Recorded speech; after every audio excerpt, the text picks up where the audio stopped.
I work for the Townsville City Council. I'm a wastewater engineer, but the job that I think is just as important is working for the North Queensland Conservation Council. There's really high unemployment in Townsville at the moment, and so there's this push for jobs. We need jobs, we need to renew Townsville, and for reasons that I don't understand, our local, state and federal governments believe that the magic bullet to all of Townsville's woes lies in the Adani coal mine.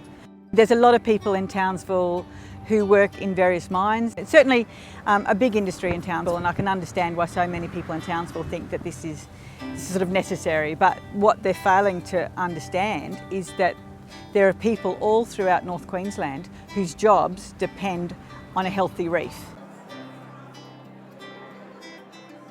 I have in the past worked for the Great Barrier Reef Marine Park Authority, and part of that role was to assess some of the impacts of coral bleaching. Yeah, I'm not sure a lot of people do necessarily understand the connection between burning of fossil fuels, climate change and the impact on the Great Barrier Reef.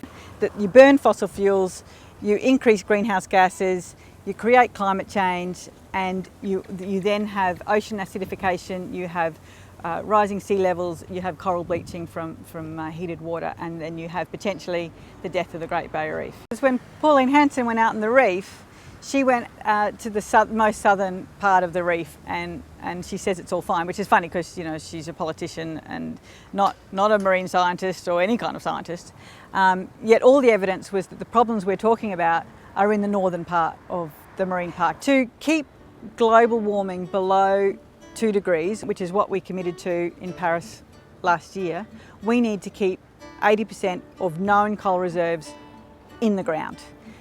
So that means not developing big new coal mines, because we do that, then we're just going to increase the amount of carbon gases, methane and carbon dioxide in the atmosphere, which is just going to lead to catastrophic runaway climate change.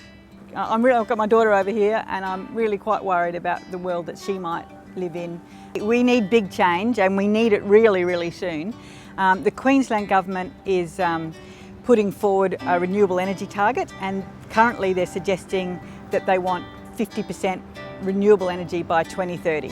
And that's a fantastic goal, and what we, the people of Queensland, need to do is put pressure on our state government and the state opposition to make them actually commit to that. If we were to invest in renewable energies, and there's a change in government policy and investment strategy, we could have 90,000 jobs in renewable energy by 2030, which dwarfs the amount of jobs we're talking about in the Carmichael mine by several times.